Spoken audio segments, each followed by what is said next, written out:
আমরা যারা এখান থেকে 20 বিশ্ব পর্যন্ত আমরা সবাই সিএনজি চালাই। আমরা যারা এখানে আছি সবাই আমরা শ্রমিক।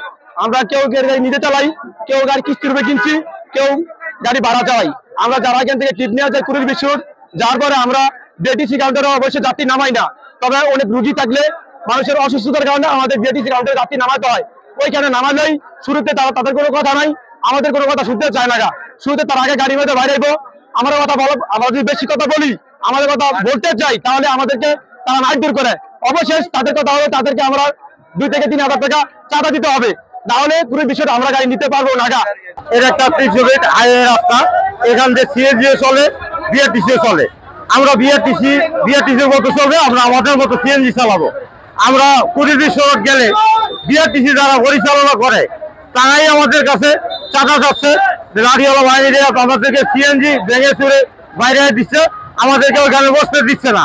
তো আমরা চাচ্ছি আমাদের ইচ্ছা মতো সিএনজি আমাদের মন মতো চলবে, বিআরটির মন মতো চলবে, কোনো চাঁদাবাজি থাকবে না। সে মাঝখানে হেরা বিআরটিসি যারা চালাইতেছে ওই জায়গার পুরীর মধ্যে গেলাম কোনো কথা সরকারের গাড়ি ঘুরি বাইরে ব্যাংকে কোনো রুগী টুগি এই পাশে নিলে পেশেন্টটা নামাইতে দেয় না। গাঙ্গুরা অনেক অত্যাচার করে, যার ফলে আমরা একবার মায়ের বাড়ি আন্দোলন করছিলাম। মায়ের বাড়ি আন্দোলন করার পর ওই পাশে নেতারাই একটা আশ্বাস দিচ্ছে কোনো লাঠিওয়ালা বাহিনী থাকবো না। লাঠিওয়ালা বাহিনী না থাকার কারণে ওই জায়গার ভিতরে একটা মীমাংসা দিচ্ছে। মীমাংসা দেওয়ার পরে আমাদের সাথে কথার কাজে মিল রাখে নাই, তারা লাঠিওয়ালা বাহিনী রাখছে। লাঠিওয়ালা বাহিনী রাখার পরেও শান্ত হয় নাই, আমাদের ড্রাইভারদের গায়ে হাত তোলা পর্যন্ত তারা করে।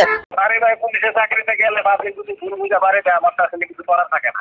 একটা গাড়ি তারা থামাইছে, যাত্রী নামাই দিচ্ছে। আমি ড্রাইভারের যাত্রীদেরকে সুন্দরভাবে আমরা সহযোগিতা করছি, আর ড্রাইভাররা বলছে গাড়িটা এক সাইডে নিয়ে যাও। ওরা ভাবছে যে বিআরটিসি গাড়ি আমি সেভ করে নিয়ে যাই, এটাই ভুল বুঝা। ওরা যে চিল্লাচিল্লি করছে, এইটা আমার ওই 7 টাকা পুলিশ ভিডিও করছে। ওরা একটা গাড়ি, ওই গাড়িটারই গ্লাস ভাঙছে, প্লাস লুকিং গ্লাস ভাঙছে, সাইডের একটা গ্লাস ভাঙছে, এইটা ভিডিও করছে। তারা কিন্তু ভিডিও করলো কেন? এই জন্য তারা টাকা দিয়ে তার মোবাইলটা কেড়ে নিতে চাইছে।